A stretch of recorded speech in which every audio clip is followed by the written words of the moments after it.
What's up, Facebook? What's up, brothers? Welcome to the Sunday Sermon with your gracious host, Mike the Mentor. That's me. Oh man, today's Sunday Sermon. Whew. Heavy.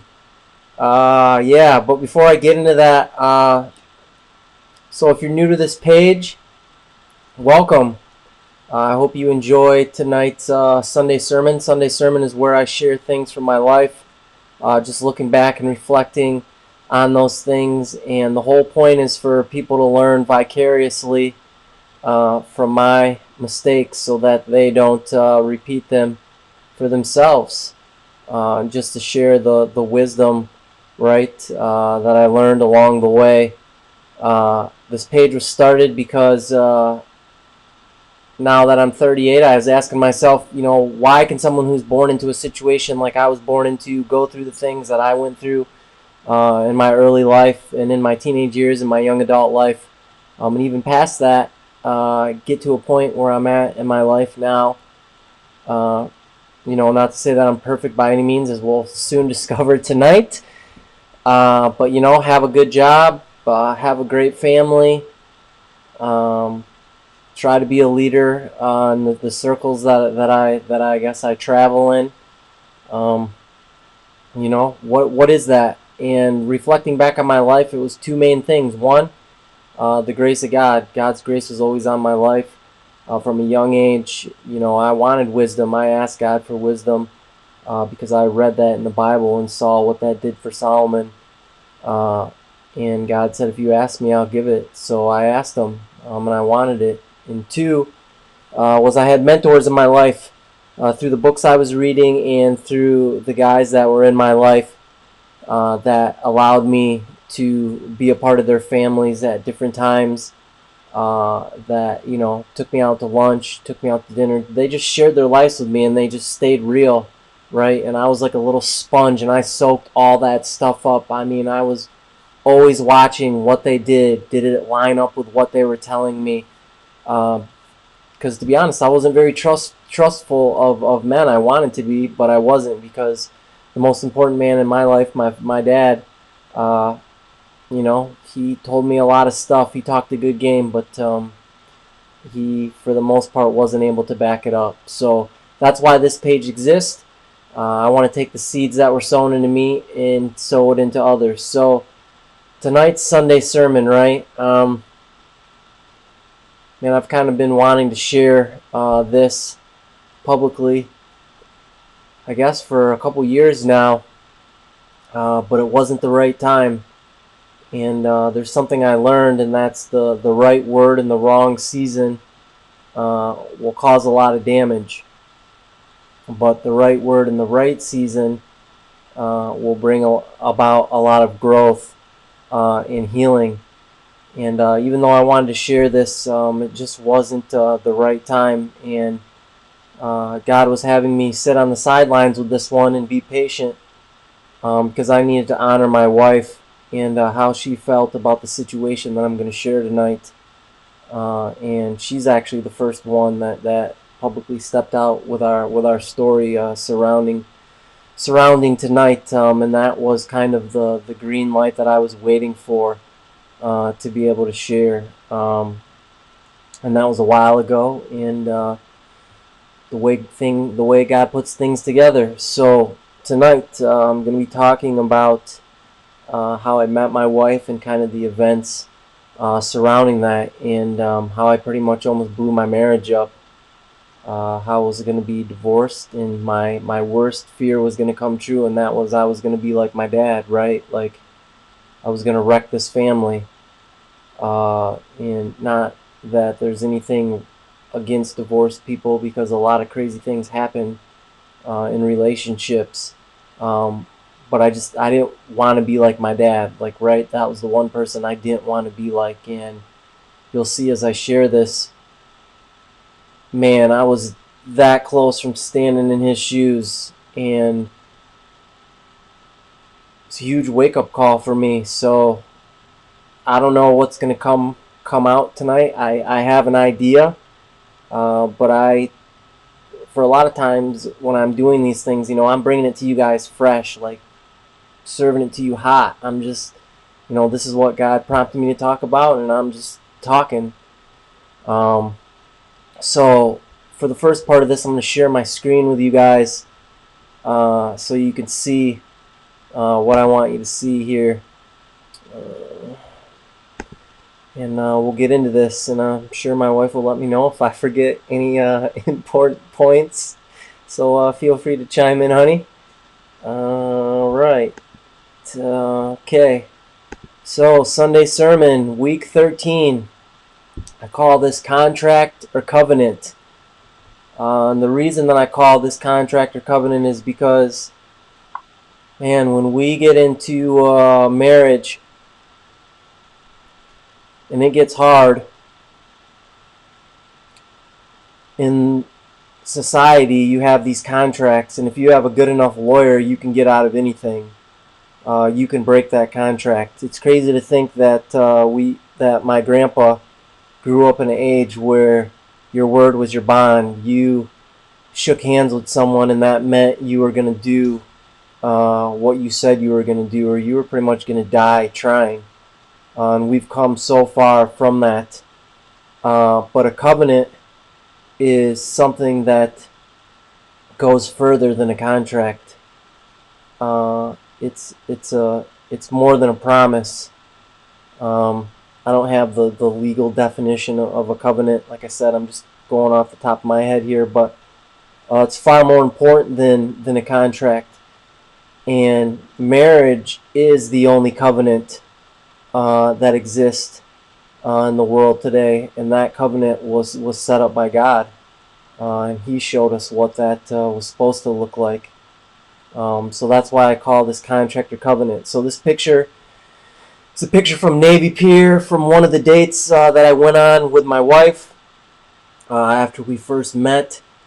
So I think the most appropriate way to enter tonight's Sunday sermon is to give you guys a little bit of context of what happened in my life before I met my wife, and how I met my wife, and then we can get into what tonight's Sunday sermon is really about.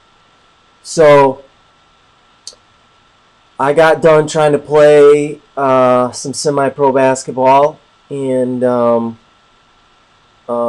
it's kind of crazy, I had the opportunity to play and go on tour with the Harlem Globetrotters as part of the Generals, I think was their name at the time, and I had the contract signed, and I had plans to go off for their summer tour, which would start in Brazil,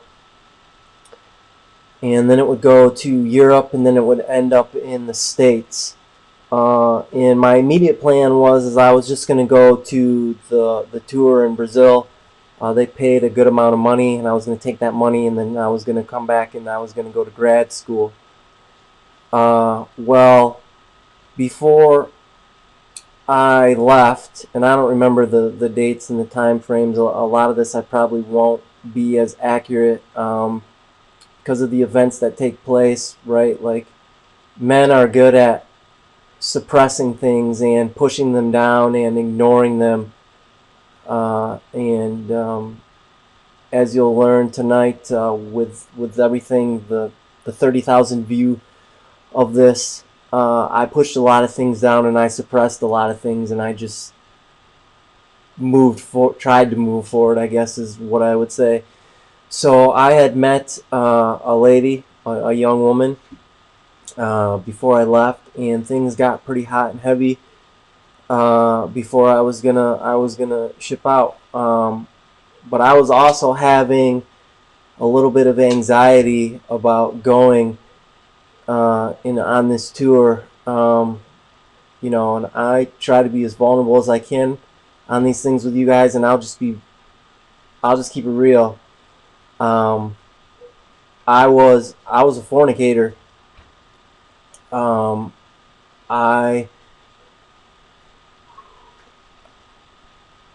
I did not honor my body, and I did not honor the sexual relationship that a man is supposed to have. with a woman. Not that that was my ultimate goal when I would pursue someone of the opposite sex. It's just that I didn't have very good boundaries. And because I didn't have very good boundaries, um, I compromised a lot when it came to that and how that made me feel. So this relationship that I started with this young lady started off in that same way, and that, along with me going off to Brazil, which is a very, what's the word I'm looking for? A very sexual country, right? I knew that if I was with a bunch of guys playing basketball and we were going to be famous or whatever the word surrounding that would be, that there would be plenty of opportunities to meet women and to engage in those type of activities. And I didn't want to do that, but I knew if I put myself in that environment, that would more than likely happen. If I'm honest, I gotta be honest.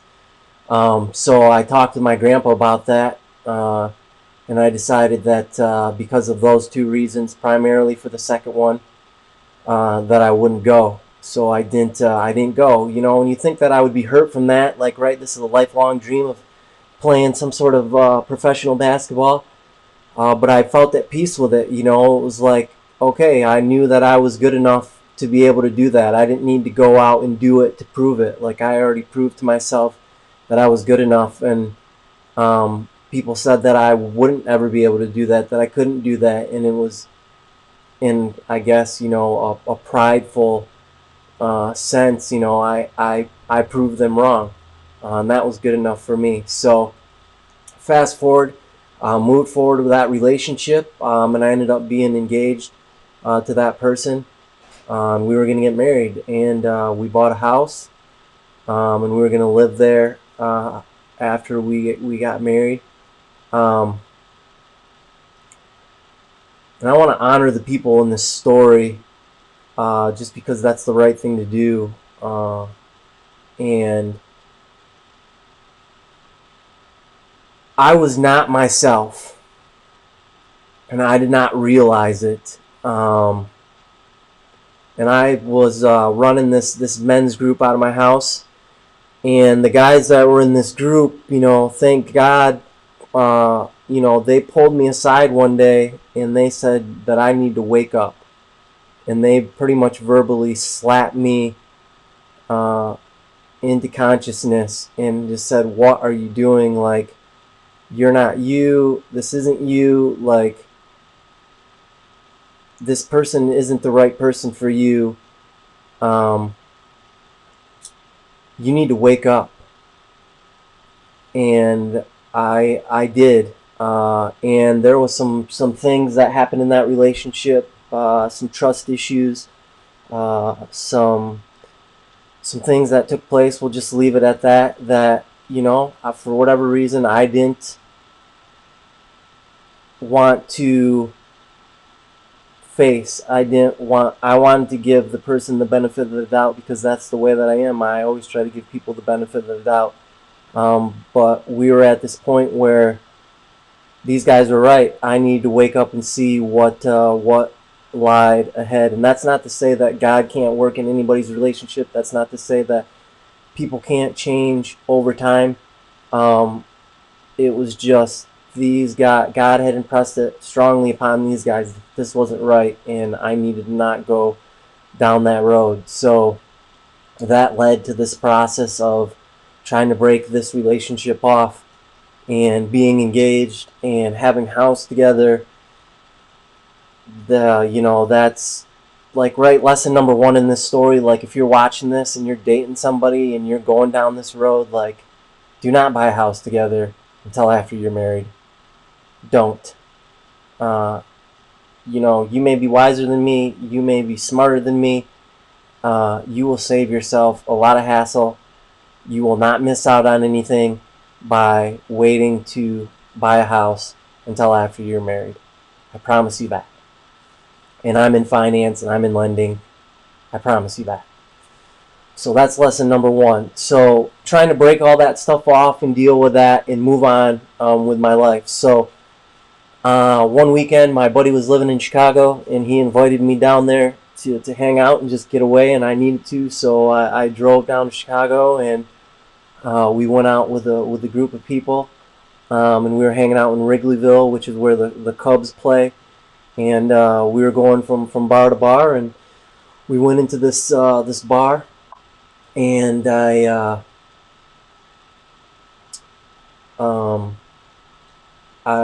saw this woman. You know, it was like in the movies, right? Like this light beam like comes down, and it's just like around, and she's standing there, and she's clear. Well, you don't know this, but she's a worker there. I mean, she has an apron on, and I'm just like, wow, that woman is beautiful. There's just something about her. But I'm like, I'm not the guy to like, as confident as I may seem, I'm not the guy to just walk up to someone who works at a bar and and talk with them or try to hit on them. I mean, I've seen that done so many times, and I just thought that was always stupid of the guys that would do that. That didn't realize that they were one in a million, because beautiful women that work in those environments get talked to and hit on all the time, and the odds weren't in my favor given that circumstance. So we checked our coats. And this place was 2 stories, so they had bar tables on the first floor, and then you go up these stairs, and there's like another bar and a dance room and stuff on the second floor. So I start to walk up the stairs, and I get this tap on my back, and I turn around, and it's this girl, not the one that I saw, but this little blonde-haired girl, and she has this piece of paper folded up, and she hands it to me, and I'm like, what is this? And I open it up, and it's got this name and this number on it, and I'm like, what's going on here? And she's like, well, my friend thinks you're really cute, but she's super shy, so she's in the kitchen hiding from you, but she wanted me to give you this. And I was pretty much like, okay. So for a quick second in my mind, I'm like, wow, I wonder if it was the girl that I saw. But then my mind immediately went to, and my mouth repeated this isn't 6th grade. Tell your friend that, if she wants to have an adult conversation, I'll be upstairs and she can come talk to me.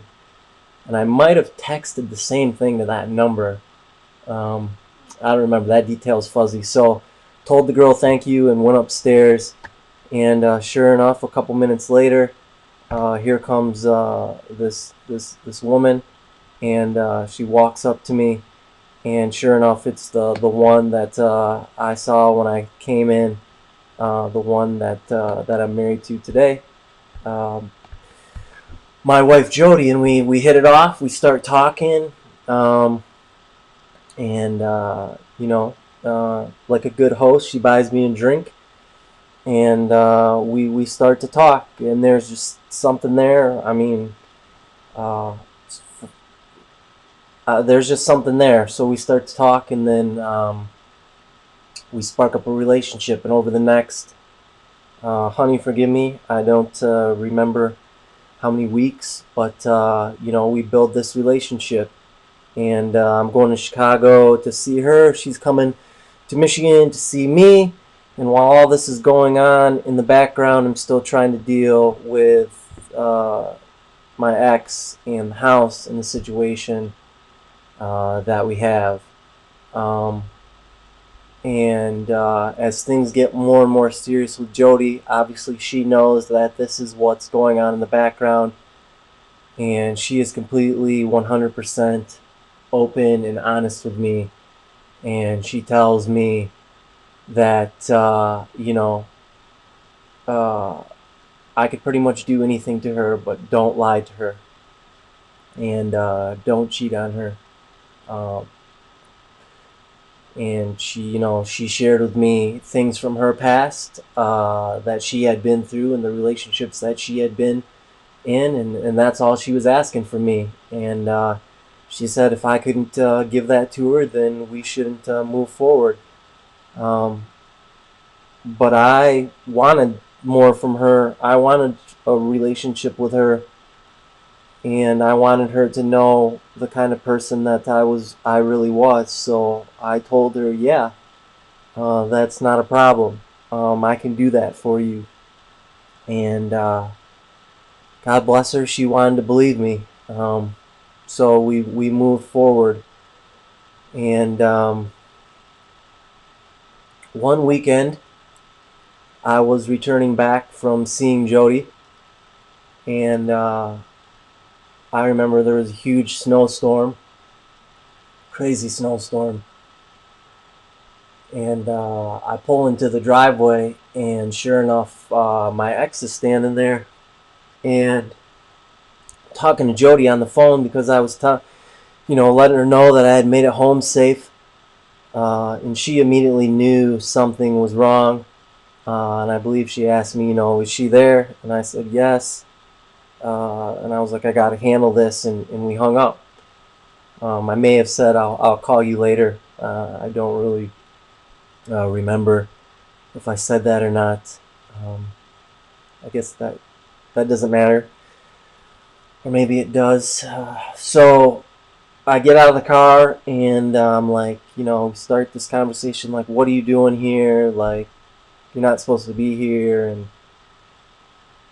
I don't remember everything that was said. One thing led to another, and we are inside, and we slept together. And Jody called me that night, and I put her into voicemail. And then in the morning, when this person left, I talked to Jody, and she asked me, what happened. And I don't remember the exact answer. I'm sure she does, because that's tip number 2, guys. If you don't know, women remember everything, or I'd say pretty much everything. Way more than and this could be a generalization, obviously, way more than men do. So she asked me what happened, and I just said nothing. That I probably said, nothing happened, and we talked, and she left. Furthest thing from the truth, right? And man, I felt guilty. I felt shame. I felt fear of not being able to tell Jody the truth because she wouldn't want to keep pursuing this relationship with me. It was crazy, and I'm getting these notifications that someone's commenting, and I can't see it in that mode. A lot of comments here. Oh man. Yeah. So back to this, right? So yeah, I lied to her, and I didn't tell her the truth. And the truth about this is that that not only happened once, but it's happened twice. And I never told Jody that. Well, I never told Jody that while I was pursuing her. Right? So I believe it was the second time after that happened. I was just like, I'm such an idiot. Like, how do I have this person who comes into my life who treats me so good and does all these things to me, for me, and this is what I'm gonna do? Like, right? Like, who am I? Like, who am I to be selfish like this? Who am I to think that I have the right to chase my lust and physical desires over what is honoring and what is right to that person? And I remember I took out this yellow notepad, and I wrote this letter to God, like, how stupid I was, and like I would never do this again, like if I could just have one more chance, and just pouring out all these feelings. And I took that piece of paper, and I used to wear this leather jacket, and I folded it up in the leather jacket, and I stuck it in there to be a daily reminder to me. In my mind, I was like, when it's the right time, I'll tell Jody uh, what happened. The truth is, the right time to tell Jody what happened should have been right then or there, or the first time she asked me about it. But I was a coward for lots of different reasons, and I didn't. In my crazy mind, I thought that I could let Jody know who I really was, and that when she saw the person that I really was, uh, I could tell her the truth, and all my good would outweigh these two moments of complete selfishness and stupidity. That obviously isn't right, but that's what I thought at the time. So move forward. Me and Jody keep pursuing each other. She may have asked me a couple more times. I denied it. I ended up proposing to Jody. This is all within 10 months. We're doing marriage counseling. You know, I mean, she's telling me everything, right? Like, she's telling me all these secrets. She's telling me all these things, and then she's asking me, you know, is there anything that you need to tell me? And I'm like, nope, I've told it to you, you know. But there's this one thing back there, this one big thing, this big secret that I'm holding back from you that she has no idea about. A woman's intuition is crazy. Um, she, I'm there. She, you know, I'll just say the woman. She had her woman's intuition going on, but I was gonna deny until I felt the time was right. So we got married. There's a couple pictures from our wedding. First dance, me whispering something apparently hilarious into Jody's ear. After the wedding, when we were getting pictures taken, and then, you know, standing up there on the altar, exchanging marriage vows, right? Making all these promises to each other, which I can only speak for myself. But growing up, you know, I thought marriage would be easy. I was like, I just don't do what my dad did, and everything will be fine. I'll just treat this person the best they've ever been treated, and everything will be fine. Not realizing that that's, I mean, that's just not true. You know, marriage is hard. You go through tough times. You go through hard things. And the great marriages are the ones that can overcome those things and remember those vows that were made on that wedding day, and choosing to move forward. So there's those pictures. I guess I'll just leave this one here. It's from a little anniversary trip that we took. Actually, I gotta go back before I get hold of myself. We'll just leave it here. Actually, I'll come back to you guys. Alright, so, sorry. So, yeah, so we get married, and things are off, right? Go on our honeymoon to Traverse City. Come back. Still got this house. Had the deed signed over just to my name, and was moving on, right, as best as I knew how. And I'm at work. You know, it's like 2 weeks into our marriage, and Jody, like a good wife, is cleaning the house, and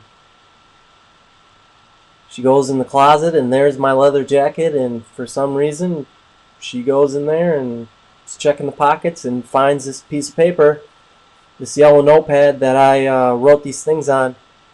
And I don't think I put a date on it or anything, but, you know, a woman's intuition, and my wife is ridiculously smart when it comes to piecing things together. Like she could be like Columbo. She read it, and immediately she knew, and she called me at work, and She was pissed, rightfully so. The Bible says, I believe it says, hell hath no fury like a woman scorned. And she is just going off on me over the phone at work, and I'm like a deer caught in the headlights. I'm panicking, I'm freaking out, and so I just tell my boss that I gotta go, and I leave, and I come home, and I go in the front door, and Jody meets me with a fury of fist. I mean, rightfully so. And she's yelling at me, and she's demanding to know the truth about what happened, and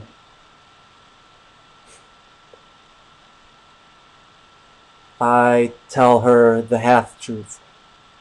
Tell her, yes, she was right, that that night that did happen, and that was it. That was the only time. In all, I know Jody remembers every single second of this. In my mind, a lot of this is just kind of a blur. I think because I just haven't wanted to go back there, unless I was forced to try to remember those things. But I definitely remember Jody saying, "We're done. I want a divorce. I want this marriage annulled. You're a liar. I can never trust you. How could you do this to me?" Right? Like all these things that she's saying that she had every right to say to me. Every freaking right. And I'm pleading with her not to leave, to give me a chance, to let me show her that I love her and that I meant what I said on our wedding vows. You know, she's like, "You lied to me. Our wedding vows mean nothing." All these things, right? She packs a bag and she's like, "I'm going back to Chicago." And she gets in. We had a little a red '97 Dodge Neon that she drove, and she got in there and she took off.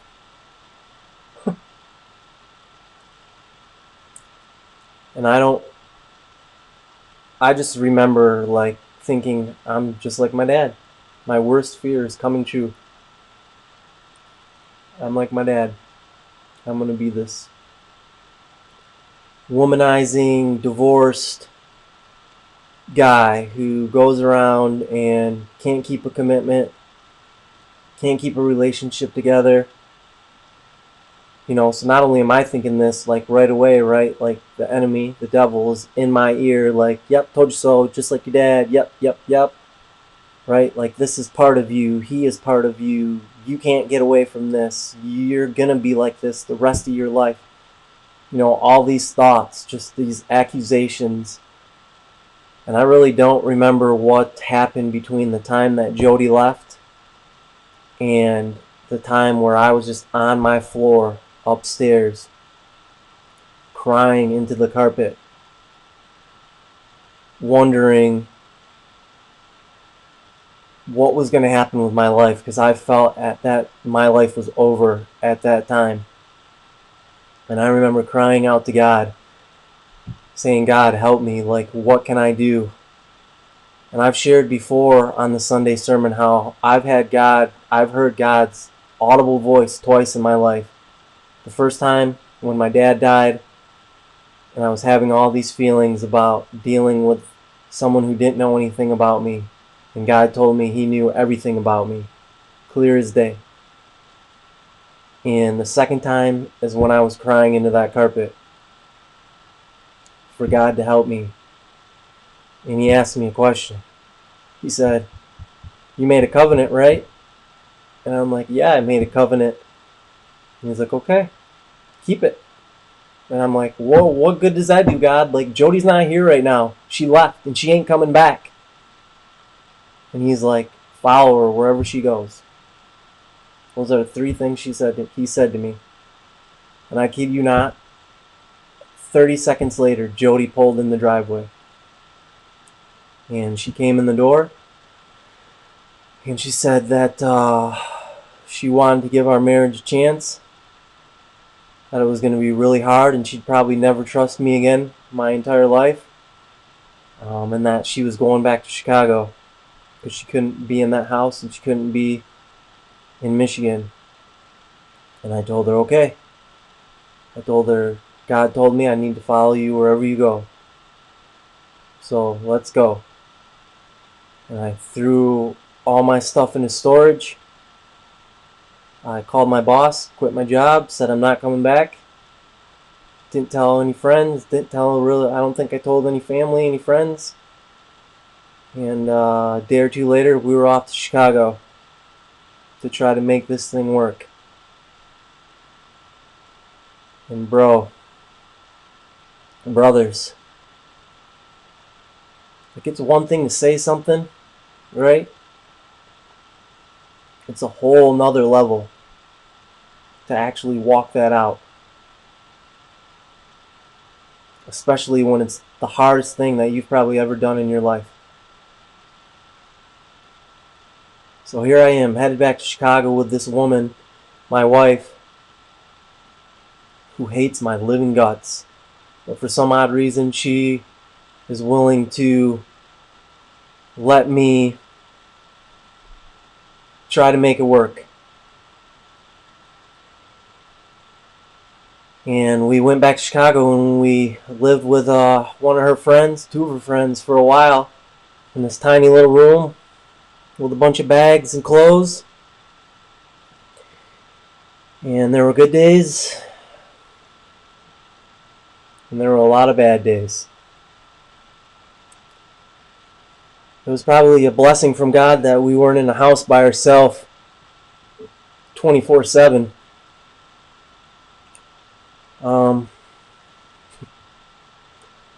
So this started this journey, right, of reconciliation. This started this journey of God working on my heart, God working on Jody's heart, God trying to bring our relationship back together. And I'm sure Jody didn't have a clue what we were in for. I definitely didn't have a clue what we were in for. I mean, our first job together, we were working at this popcorn factory, Garrett's Popcorn, and the devil would try to, I mean, we're on the ropes here, right? Like, this is 12th round, like, something could come along and knock us out at any time. And women would come up to her and say things to her about me, like maybe that I'm good looking or I should be so lucky or whatever, and it would just trigger her.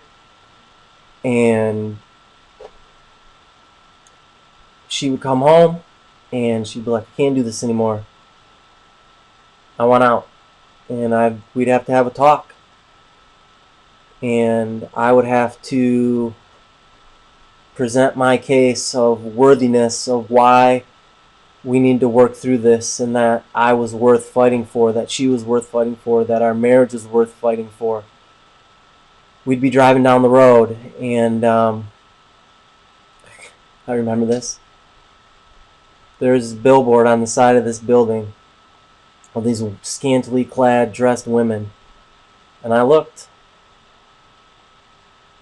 And here comes Jody being triggered again. Rightfully so. How could you look at that if you want to be with me? We can't be together. We're not made to be together. Like, you want different things, then I'm not what you want. Right? And again, I'd have to present my case and humble myself and repent and apologize and suck it up. And right, I made that covenant. God told me, follow her wherever she goes. I chose to get in that car with her and go to Chicago. So I'm either going to be a man of my word or I'm not going to be a man of my word. And at that point in my life, I was going down swinging because I was not going to be like my dad. So we ended up getting our place by ourselves. We're living there, and I tell you what, the devil tries to do anything that he can to break us up. You know, I talked about that I wanted to honor people in this story. How do I say this? Help me God. I'm at work, and I'm not going to go into all the details, but our son, Jody's son, Anthony, had been living with his grandparents in Minnesota, and we were making arrangements for him to come live with us full time now that we were married. And the day before we were supposed to go get him, I got a call from Jody's father that they were going to be taking Jody to court for custody of Anthony. Now, they didn't know any of the stuff that was going on between me and Jody, for reasons that I'm not going to share. That when the time is right, maybe we will. They need to take Jody to court for custody of Anthony. That's what they felt was in their best interest. So right, I'm at work, bombshell dropped on me. Now I gotta go home, try to explain this to my wife, what I was just told, when we're already dealing with the first atomic bomb that I dropped on our marriage. And the chips are slowly stacking up against us. So I go home, tell Jody, and once again, Jody is crushed by the weight of someone else's decision that she has no control over. First me, now this. And on top of that, the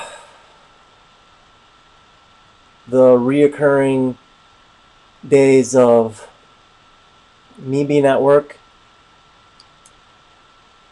Jody being triggered by a multitude of different things, right? Seeing other women that I work with going into the building with me, us being out somewhere. I mean, all these things. I can't even begin to put myself in Jody's shoes and what she must have been experiencing from this, and in me, in the way that I was acting at times. Right?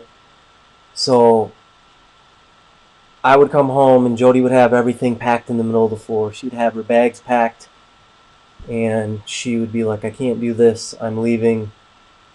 I can't love you. I can't trust you. I can't stand to look at you.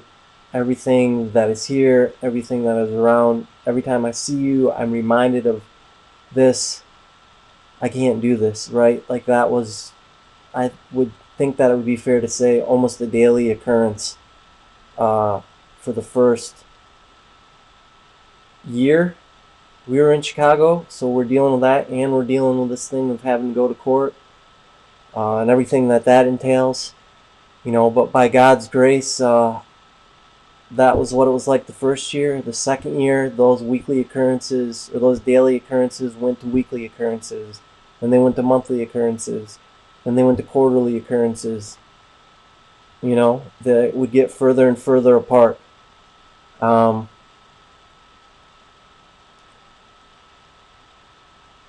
What really made a difference for me, and I've shared this because we go through this, right? On Fridays, the Man Up Friday, right, is Authentic Manhood with Robert Lewis. I was at my wit's end. I had went to Chicago with Jody. I had been trying to do this. I had been trying to build this thing back up, earn my trust back, but I was at my wit's end. I didn't know who I was. A multitude of times, even inside, I wanted to call it quits and just let Jody go her separate ways, and me, I guess, grovel back to Michigan and try to salvage something.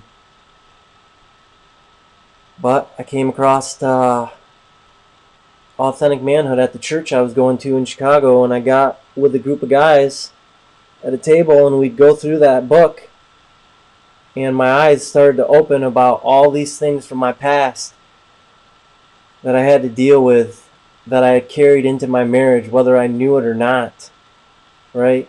And how they were affecting even things outside of my marriage. I can't speak for Jody, and I'm not gonna speak for Jody on what made a difference for her. Well, I do know one thing, and I'll share that in a second. But I began to go through this authentic manhood, and one of the tenets in there is accepting responsibility, right? I had to make a decision daily to accept responsibility for what I had done.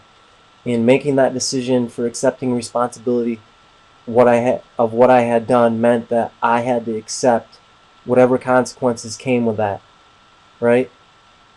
So if it meant I came home and Jody was angry and upset and wanted to gouge my eyes out and wanted to leave, okay.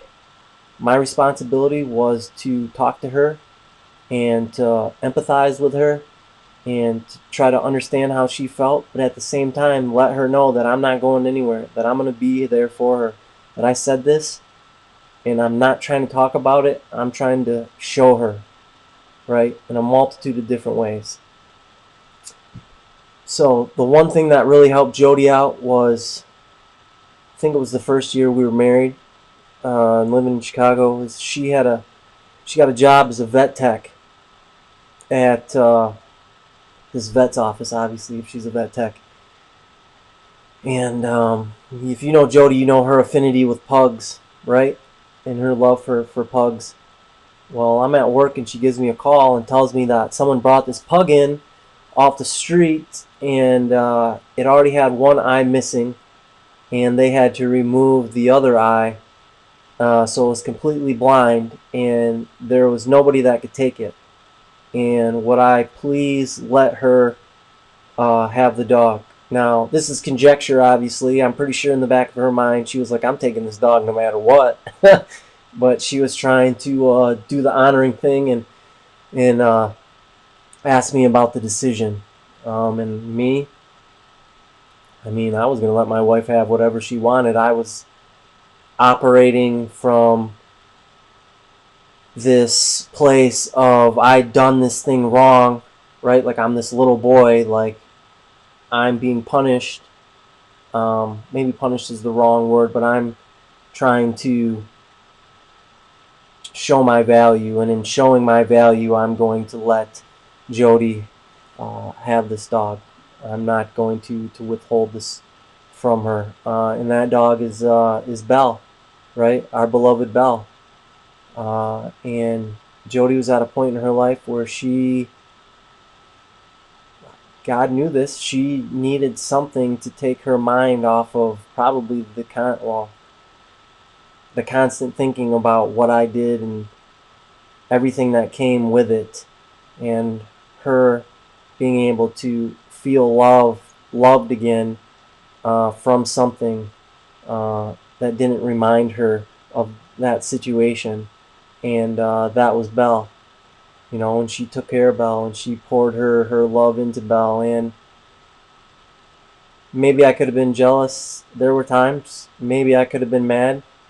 Maybe I could have used that as an excuse about, hey, you love this dog more than you love me, or that's the way that it seemed. I'm out of here.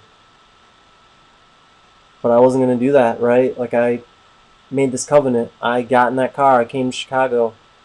I'm going to stick it out. Because in the long run, I just kept telling myself, I don't know why. I just kept telling myself, well, and other people kept telling me, and God kept telling me, it's going to be worth it. Hang in there. And this is no disrespect to Jody at all. And I made the bed, so I was going to lie in it. But a lot of times it was like crawling over broken glass.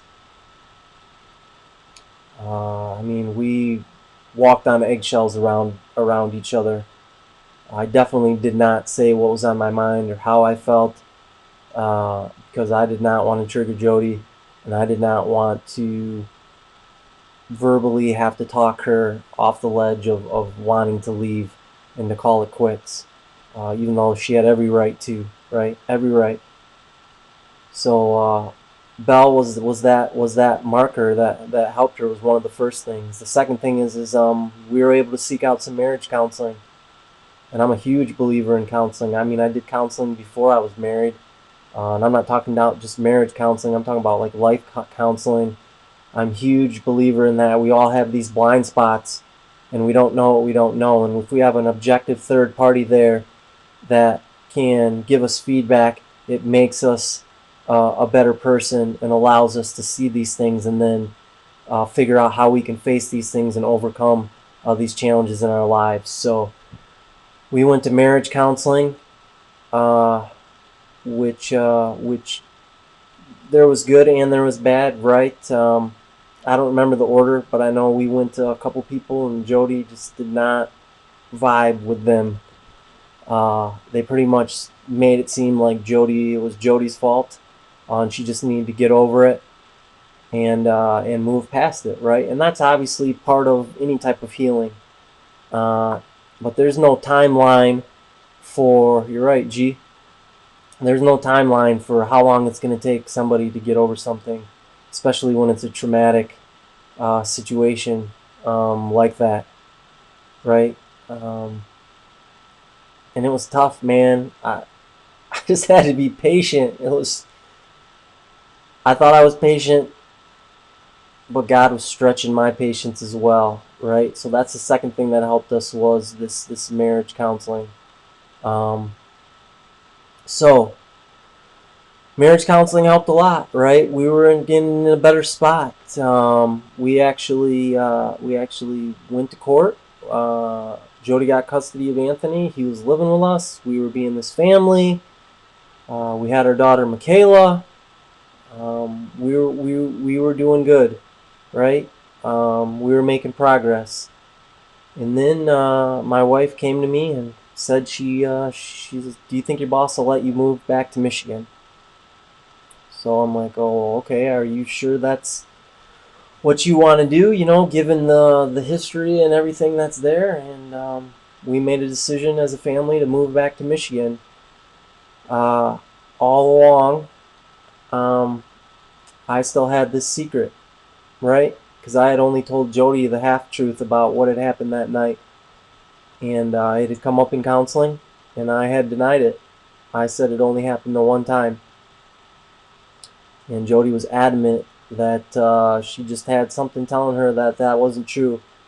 But I would look her in the face, and I would look the counselor in the face, and I would say that it only happened one time. And in the back of my mind, listen, what I'm saying is not right. I am simply just explaining my stupid logic at that time, which was Jody is not in a place emotionally to hear this. When she is, then I will tell her, right? That's how I was justifying it to myself, which is the dumbest thing and the craziest thing. And I don't know why I was doing that, but that's what I was doing. And I accept full responsibility for that. So we come back to Michigan, and we're living here.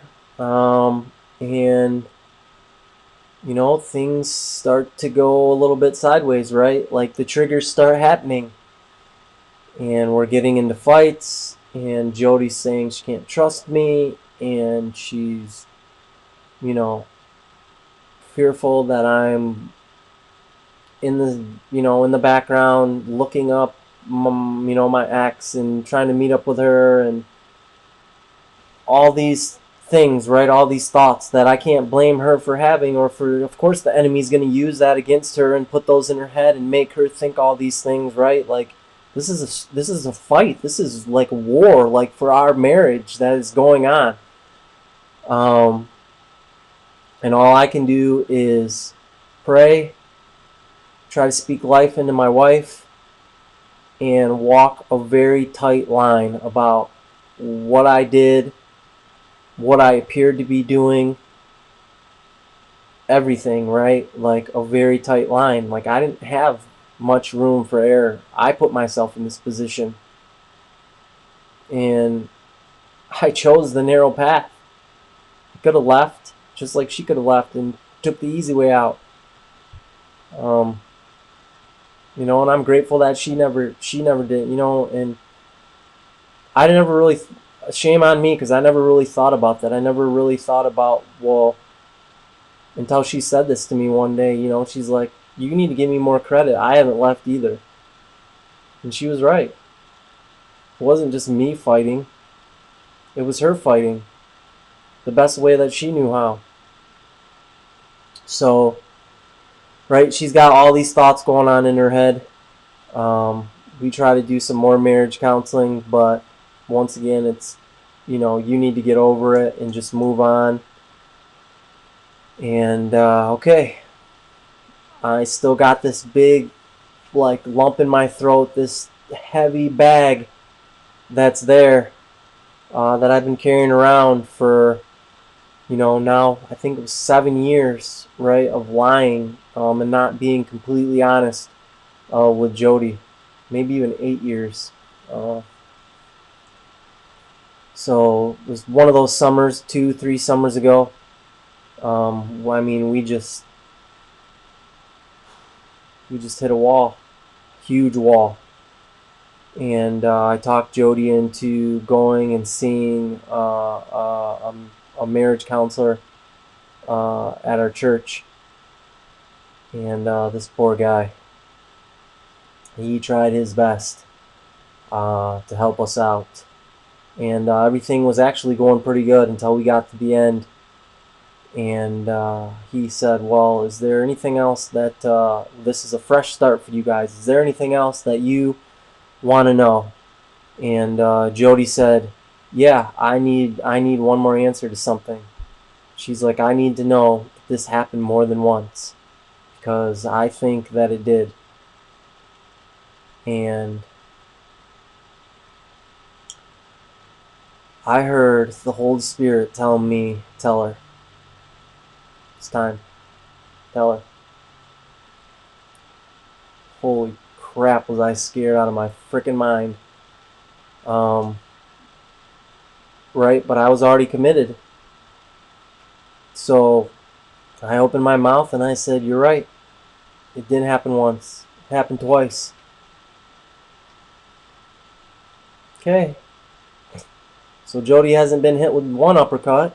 She's been hit with, not only has she been hit with one uppercut, she's been hit with 2 uppercuts, and now here comes the 3rd uppercut that I'm throwing to her. And in tears and in anger, she excuses herself. And shortly after that, I excuse myself, and we ride back home. And I don't remember if we said anything to each other, but this is where things get like a little bit blurry for me again, because my coach in college, right, like, he ingrained this thing in us. And it was, when you make a mistake, when a play happens, like, on to the next thing, on to the next thing, on to the next play. It's done. It's over with. And I'm not saying that that's the right mentality, but that's the frame of mind I was in for what I was dealing with, right? For what we were dealing with, is I was like, okay, on to the next thing. And so I don't hold like super minute details, but I just remember, like, we got to a point where, I don't remember if it was that day or it was a couple days later, where we were in Jody's office here at the house, and we were trying to talk through some things, and there was tears, there was anger, there was screaming, and we were both at our wits' end. And I just said to Jody, I said, Jody, I don't know what to do. I don't know what to do to solve this. I don't know what to do to get you to forgive me for this. To make you forget it. I don't know how to help you get over this. The only thing I know how to do is pray. So will you pray with me? And I didn't think she would say yes, because she was pissed at me. And we were having it out. And she said she would. So I grabbed her hand and I prayed. Don't even remember everything that I said. But just doing that totally, like, diffused this situation and brought a peace to this situation that was going on. And we were able to get past that day. Gonna wrap this up here in a couple minutes. So where do we go from there, right? So that was like year 8 maybe, or summer of year number 8 of being married, and we've been married 11 years. Maybe it was summer of 9, but it was tough, right? But you know what? If people say they don't have any regrets, okay, I got regrets. I regret all that. I don't regret fighting for my marriage, definitely not. And I'll always continue to fight for my marriage. But I regret doing that to my wife. I regret doing that to God's daughter, who He gave me, who He placed in my life to honor, to steward that relationship appropriately. And that's how I chose to pretty much start it off. Yeah, I regret that. And I think about that a lot. I don't beat myself up over the head like I used to about it, because that don't do no good. And I put that bag down, and I'm not picking it back up. And I'm moving on and trying to be the best man, the best husband, the best father that I know how to be, and roll the punches however they may come. And I know Jody's trying to do the same thing, right? And the way a woman handles that and a way that a man handles that are two different things. And I'm okay with Jody handling it the way that she handles it. One thing I do want to share here before I wrap this up is, right, like, the whole purpose of this channel is not only is to be vulnerable with you guys and share with you, but is to let you know the importance of the baggage that we carry around as men, and how when we don't bring that to the light, how it affects our lives. So I'm going to give you a perfect example of that, right? So we got in this huge fight, and I don't remember if it was before or after I had finally come 100% clean on what I did. But we got in this huge fight. I think it was after, actually. And I didn't know what to do. So I just left, and I went to church. And at my church, they were having these classes on various subjects. And I wanted to go to this one class. I don't even remember what it was about. And I went to the room that I was under the impression was that class and that topic. And I was at my wit's end. I'm like, God, you got to give me something here, because I can't do this. And so I go to this class and I sit down, and this lady who's leading this class starts talking about fear. And I'm like, this ain't the class that I went into. And God is telling me, don't leave. And she starts talking about fear in our life. And I listen to this class, and I'm like, okay, this is pretty profound. And so we pray, right? And the lady's like, ask God, what does He have for you? And so I pray, and God's, talking to me. He's showing me these things in my mind. And He's showing me that I'm a control freak. And I'm like, I'm not a control freak. What are you talking about? I'm like one of the most laid back people I know. I go with the flow, whatever people want to do. I'm usually pretty cool about it. And He's like, no, you're not a control freak like that. He's like, you're a control freak in that you try to give people everything that they want. And the reason that you do that is because you figure if you give people everything that they want, they can never leave you. They can never abandon you like your father did. They can never reject you. And He goes, that's not true. And I want to set you free of that. You cannot control people. People have free will. They can make whatever decision they want at whatever time they want, no matter how good you are to them. And I'll tell you what, like, that was a huge breakthrough for me in that moment, that I needed to stop lying to myself, right? Like, this is when all this stuff was starting to awaken inside of me, like, about how I felt about things. And yeah, it was a freaking haymaker right upside my head. and how I needed to be able to be my authentic self and be vulnerable with people and not honor their feelings, right, and what they think, but not be afraid to be myself in the fact that they could leave or that they could reject me, right? It's their choice. I'm gonna show up as who I am, take it or leave it, right? Like I think I'm a pretty good guy, like I'm a good friend, like I got stuff to offer. But if they don't see it, okay, that's on them. That's not on me, right? So that was huge for me to have that revelation. So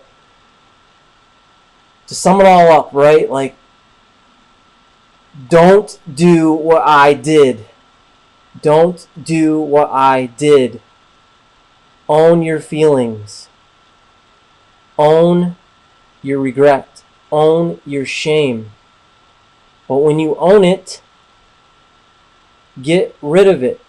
Set it down. Drop it off. It's done.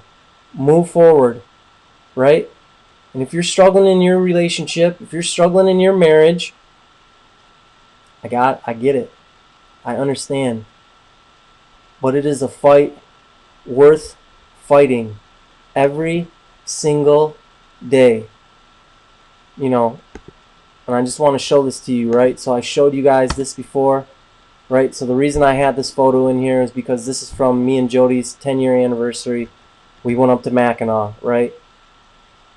I didn't think we were going to get there. I had a little bit of hope. I was like, please, please, like begging, please, like, I hope this happens. But man, there was a lot of fear there that wouldn't happen as well. And here's a couple other pictures. We went to New York with the family, I think 2 summers ago, last summer, I think it was, right? So like, I'm showing you this not because I'm better than anybody. I'm showing you this because this is worth fighting for.